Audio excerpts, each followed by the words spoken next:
आता डॉक्टर पवार जे पुणे महानगरपालिकेमध्ये आरोग्य विभागामध्ये काम करतात, त्यांनी एक पत्र मुख्यमंत्री साहेब आणि उपमुख्यमंत्री दोन्ही यांना तिथे लिहिलेलं आहे. काय लिहिलं त्यांनी? एका मंत्र्याली त्यांना कात्रज या ठिकाणी बोलून त्यांना चुकीचं काम करण्यासाठी सांगितलं. चुकीचं काम म्हणजे काय? एका टेंडरमध्ये हस्तक्षेप करण्यासाठी सांगितलं. एका जवळच्या व्यक्तीला टेंडर देण्यासाठी ते मॅनेज करा असं सांगितलं आणि मी करणार नाही हे जेव्हा सांगण्यात आलं तेव्हा त्या व्यक्तीला निलंबित करण्याचा प्रयत्न, नाही तर तशी फाईल ही पुढे घेऊन गेले. आता ही जर व्यक्ती आरोग्य मंत्री असते तर मग अँब्युलन्स घोटाळा याच्यामध्ये 5,500 कोटी रुपये अशा खेकडा प्रवृत्तीच्या व्यक्तींनी खाल्लेले आहेत.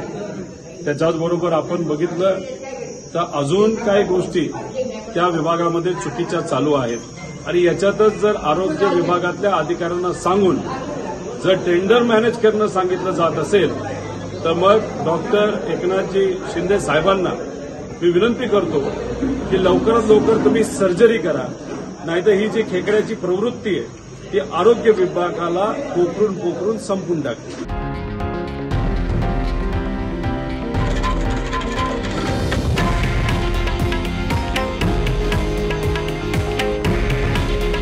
हे आहे देशातील नंबर 1 न्यूज नेटवर्क आणि आपण पाहत आहात TV9 मराठी.